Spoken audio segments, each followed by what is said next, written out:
Welcome to In the Footsteps of Darwin, where we're going to work on our own naturalist journals by filling them with observations of animals, making theories, and eventually publications. To start the game out, everybody's going to choose a journal board and put that down in front of themselves. And then we're going to fill up our main voyage board here. You can see here we've got 9 different spots where we're going to put different animal tiles out. We've got general supplies for our guides, publications, and compass tokens. We'll talk about those in just a second. And then we've got a number of different theories available, which can score us bonus points. When we're ready to start, our first player is going to look at our little beagle ship token out here on the board, and they are going to look down the row of animal tokens that can currently see that ship token. So the row here of 3 animal tokens that our ship is facing are the ones that I have available to me this turn. Each animal in the game is going to have a type, so I've got an insect here, and is going to have a region, so this one's European. So my Atlas moth is a European insect. And you saw there are a bunch of other icons that can be at the bottom of those animal tokens as well, which we'll cover in just a second here. For the time being, let's just look at the general format of a turn, which is super simple. All you do is choose one of those animals that you can see and add it to your player board. So for instance, if we wanted the kiwi, what I'm going to do is take it off of the voyage board and add it to my own player journal board.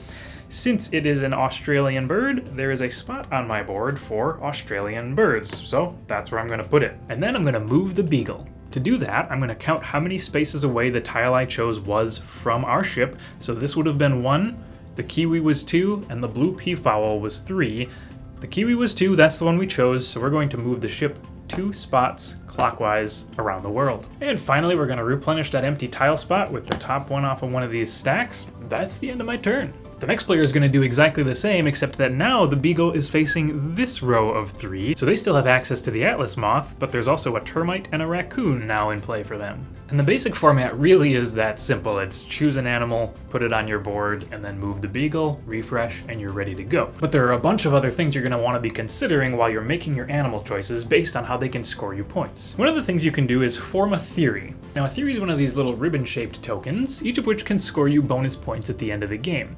Every player at the table is actually going to start with a random one of these theories, and the one we've started with gives us an extra point for each Australian animal we have at the end of the game. How do you form a theory? All you got to do is stack a tile on top of another tile. So let's say I grab this Eastern Imperial Eagle here, which is an Asian bird. I've already got an Asian bird on my journal in the form of the Japanese crane here, so I'm going to add this eagle right on top of the crane, and anytime I stack a tile, I get to grab a theory from the side here. I can't think of a better fitting one than 1 point per bird, so I'm going to add that to my journal, and then I'm going to flip another theory to replenish. Publications live in these stacks here. They're little book-shaped tokens.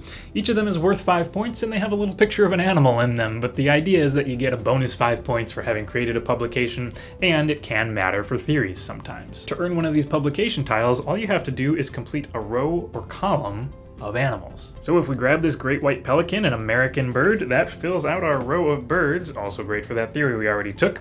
That gives us a publication. So we're just going to grab the top tile off of one of these. They all do the same thing, so it's only flavor that there's different animals on them, and we're going to add that to our little section on our journal here. Let's quick run through all the different types of icons you'll see on those animal tiles. There's 5 different icons you might see, and they're all pretty straightforward. The first one is just that number with the laurels around it. That's worth points. So if this animal is visible in your journal, meaning it's not covered by another one at the end of the game, you get 2 points. Next up is the little compass token. As soon as you collect this animal into your journal, you get a little compass token, which you're going to add to this row down along the bottom here.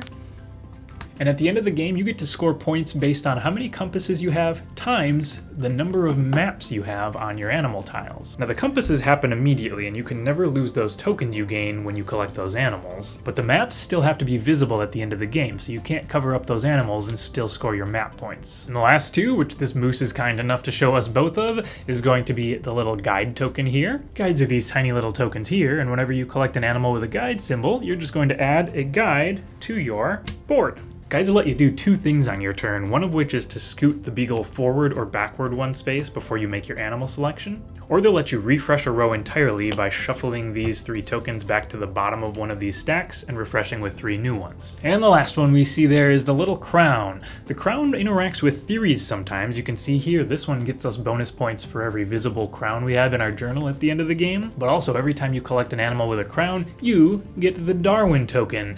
And Darwin's actually going to give you 2 bonus points at the end of the game unless another player collects a crown and steals him from you in the meantime. And the last little thing we have to cover is that in these animal animal tile stacks, occasionally you will come across a tile that is a character instead of an animal. Characters are going to be randomly refreshed into the voyage board just like the animal tiles are normally, and you collect them just the same as you would an animal tile, except that when you choose to collect a character, they have their own little row that they go into on the side here, and you have a max of 3 characters you can collect by the end of the game. We're going to keep playing the game, selecting one tile at a time, replenishing the board, grabbing theories, making publications, until everybody's got 12 tiles in their journal total. 12 is that magic number. Whenever that happens, the game ends and we're going to score it up. We got these little score sheets to make it simple at the end. We're going to count up the number of points we see visible on all of our animal and character tiles. We're going to multiply our compasses times the maps we can visibly see on the tops of our stacks. We're going to get 5 points for each publication. We're going to see how much our theories were worth based on how well we were able to fulfill their goals, like me looking for my birds. And whoever's got that Darwin token is going to get 2 points bonus at the end. We're going to score up and see who won it.